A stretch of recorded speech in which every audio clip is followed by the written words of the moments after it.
அரஃபா நாளில் நோன்பு வைப்பது சுன்னத்தா? அரஃபா அன்னைக்கு நோன்பு வைப்பது சுன்னத்தாக்கப்பட்டிருக்கிறது நம்முடைய மார்க்கத்தில். துல்ஹஜ் மாதம் பிறை 9 தான் அரஃபாவுடைய நாள். அந்த அன்னைக்கு நோன்பு வைக்க வேண்டும். நபிகள் நாயகம் ஸல்லல்லாஹு அலைஹி வஸல்லம் சொன்னாங்க, அந்த அரஃபா தினத்தன்று ஒருவர் நோன்பு வைத்தால் அவருடைய ஒரு வருடத்தினுடைய பாவங்கள் எல்லாம் அழிக்கப்பட்டு விடுகின்றன. ஒரு வருடத்தினுடைய பாவத்திற்கு பரிகாரமாக இந்த நோன்பு அமைந்துவிடும் என்று நபிகள் நாயகம் ஸல்லல்லாஹு அலைஹி வஸல்லம் சொல்லியிருக்கிறாங்க. அந்த அளவுக்கு சிறப்பான ஒரு நோன்பு அரஃபாவுடைய நோன்பு.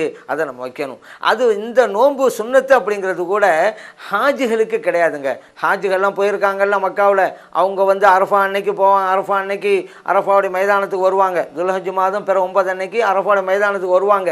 அந்த ஹாஜிகள் அன்றைக்கு நோன்பு வைத்திருக்க மாட்டார்கள். காரணம், ஹாஜிகளுக்கு அது சுன்னத்தல்ல. ஹாஜிகள் அல்லாத ஹஜ்ஜு செய்ய போகலையில் மற்ற மக்களுக்குத்தான் அது சுன்னத்து. அதனால் அந்த அரஃபாவுடைய சுன்னத்தான் நோன்பை நாம் நோற்று அது நன்மைகளை பெற வேண்டும்.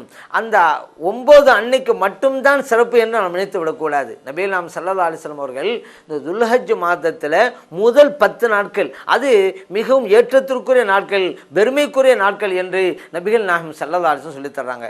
அதனால் துல்ஹஜ் மாதம் பிற 1 வந்துட்டா அதில் இருந்து 10 நாட்கள், அதாவது பெருநாள் வரைக்கும் நீங்கள் அதிக வணக்க வழிபாடுகளை செய்யுங்கள் என்றும் நபிகள் நாயகம் ஸல்லல்லாஹு அலைஹி வஸல்லம் சொல்லியிருக்கிறாங்க. அப்போ பிற 1 இருந்து 9 வரைக்கும் நீங்கள் நோன்பு வைங்க. அந்த நோன்பு ஒரு வருடத்தின் நோன்புக்கு ஈடானது அப்படின்னாங்க. இப்போ துல்ஹஜ் மாதம் பிற 1, 2, 3 இதில் எல்லாம் நோன்பு வைப்பது நல்லது.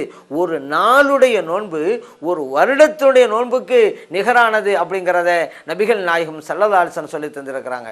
அதே போல இந்த 10 நாட்களுடைய இரவுகளில் நின்று வணங்குவது அப்படிங்கிறது, லைலத்துல் கத்ர் இரவிலே நின்று வணங்கினால் எந்த நன்மையை தருமோ அந்த நன்மையை உங்களுக்கு பெற்று தரும் என்பதையும் நபிகள் நாயகம் ஸல்லல்லாஹு அலைஹி வஸல்லம் சொல்லி இருக்கிறாங்க.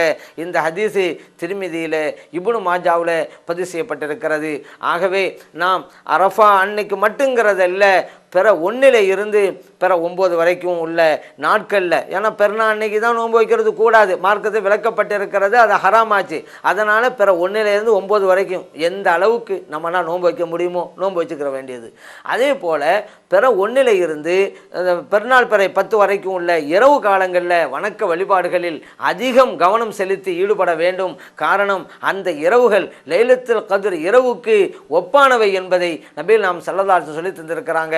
அதனால் நாம் இந்த கிடைத்ததற்கரிய இந்த 10 நாட்களை நல் வணக்கங்களில் செலவழித்து அதிக நன்மைகளை பெறுவோம். இறைவன் அத்தகைய நல்ல தௌஃபீக்கை நமக்கு வழங்கி அருள்வானாக.